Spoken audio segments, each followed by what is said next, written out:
हिसार से बीजेपी सांसद विजेंद्र सिंह ने कहा कि आंदोलनकारी किसानों ने कोई सियासी समर्थन नहीं मांगा है, इसलिए किसानों के सहयोग और समर्थन पर कोई सियासी सवाल नहीं किया जा सकता है। किसानों के मुद्दों का हल बातचीत से ही निकल पाएगा, वरना स्थिति खतरनाक हो सकती है। हिसार में बीजेपी सांसद विजेंद्र सिंह से खास बातचीत की total news associate editor doctor Mahesh Kumar ने। हिसार से बीजेपी सांसद ब्रजेंद्र सिंह इस वक्त हमारे साथ बने हुए। ब्रजेंद्र सिंह जी, 8 दिनों का संघर्ष हो चुका है पुलिस, हरियाणा पुलिस और पंजाब के किसानों के बीच। पंजाब के बॉर्डर्स पर किसान दोनों तरफ डटे हुए हैं, हरियाणा के किसान भी अब अपनी सक्रियता दिखाते हुए नजर आ रहे हैं। कितना जायज आपको ये आंदोलन और ये वक्त नजर आ रहा है? देखिए, आंदोलन या जो मांगे हैं उनका जायज या नाजायज होने का प्रश्न नहीं है। प्रश्न ये है कि जो मांगे हैं, क्या वो सरकार के संसाधन है, सरकार का जो सामर्थ्य है, उसमें उन मांगों को माना जा सकता है या नहीं माना जा सकता।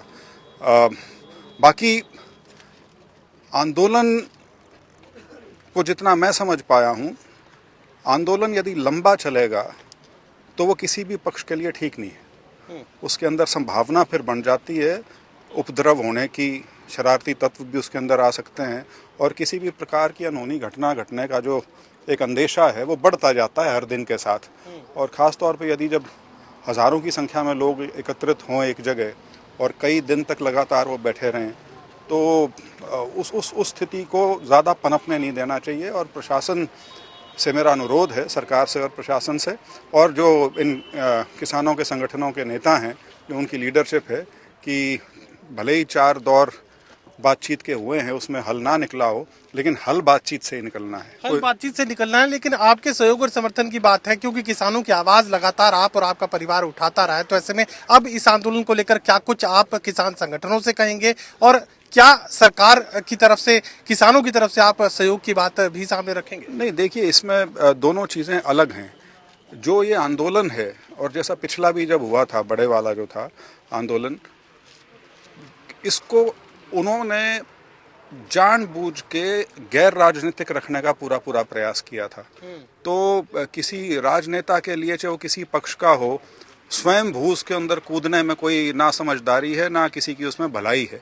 जब आंदोलनकारियों ने फैसला लिया हुआ है कि उन्होंने अपना आंदोलन गैर राजनीतिक रखना है, तो उसको हमें वहीं तक रहने देना चाहिए। और इसीलिए मैंने कहा कि जो सारी बातचीत भी जो चल रही है, वो सरकार, प्रशासन और आंदोलन के जो नेता हैं उनके बीच में चल रही है।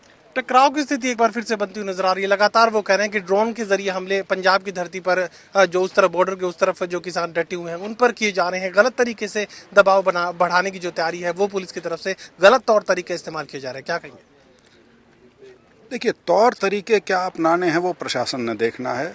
मैं एक शब्द का ज़रूर इस्तेमाल करूँगा, प्रोपोर्शनैलिटी। प्रोपोर्शनैलिटी मतलब कि अनुपात जो है, जो अंदेशा है, शंका है या खतरा जो है, उसके अनुसार बल प्रयोग जो है, वो प्रशासन उसको ज़रा ध्यान में रखे। बाकी क्या टेक्निक इस्तेमाल करनी है, अब ड्रोन का आपने जिक्र किया, वो एक नई चीज़ है जो आई है, प्रशासन उसका लॉ एंड ऑर्डर की स्थिति में इस्तेमाल कर रहा है। वो अच्छा है, बुरा है, वो एक अलग प्रश्न है। लेकिन जो मैंने कहा कि दोनों तरफ से बात को बढ़ाया नहीं जाना चाहिए, क्योंकि जैसे आपने कहा, टकराव की स्थिति में है, आमने सामने 8 दिन से बैठे हैं। एक तरफ प्रशासन है, पुलिस है, दूसरी तरफ आंदोलनकारी हैं। और मैं दोबारा उसी बात पे आऊँगा कि ये स्थिति डिफ्यूज़ अगर हो जाए तो बहुत अच्छा है, नहीं तो इसमें टकराव सही मायने में होने की संभावना बहुत बनी रहेगी। आर पार की स्थिति अगर बनती है तो क्या चुनावी असर आप मान रहे हैं हरियाणा पे, क्योंकि लोकसभा और विधानसभा बैक टू बैक? आर पार नाम की कोई चीज़ नहीं होती समाज में या किसी भी प्रकार के आंदोलन में। लोकतंत्र का जो मूल मंत्र है वो ये है कि कोई बीच का रास्ता निकाला जाना चाहिए, और बीच का रास्ता प्रयास अगर हो तो अंततः निकल जाता है। दुष्यंत चौटाला का नया बयान सामने आया, जिसमें वो कह रहे हैं कि हिसार पर तो उनका दावा है, बना रहेगा, लोकसभा की सीट उनके खाते में, वो हर संभव प्रयास करेंगे। आप 10 की 10 जो भारतीय जनता पार्टी कह रही थी, वो कह रहे थे कि 9 भले ले ले, हिसार वो जरूर लेंगे। नहीं, वो भी 10 की 10 की तैयारी कर रहे हैं, सुना तो यही था। वो 10 से घट के 1 पे आ गए, वो उनका, मैं क्या बोलूँ, हताशा का शायद। हिसार पे दावा कमजोर नहीं कर रहे हैं। कौन? दुष्यंत चौटाला। नहीं, तो बीजेपी ने कौन सा कमजोर कर दिया? चलिए, बातचीत के लिए शुक्रिया। तो साफ तौर से हिसार से भारतीय जनता पार्टी के सांसद ये कहने की कोशिश कर रहे हैं कि 10 की 10 पर भारतीय जनता पार्टी लोकसभा सीटों पर अपना चुनाव लड़ने जा रही है और जो स्थिति विस्फोटक इस वक्त बनती हुई नजर आ रही है किसान संगठनों के बीच और इसके अलावा सरकार के बीच, उसे किसी भी तरीके से बातचीत के जरिए सुलझाए जाने की जरूरत है। सहयोगी कमल के साथ doctor Mahesh Kumar, total news, Hisar.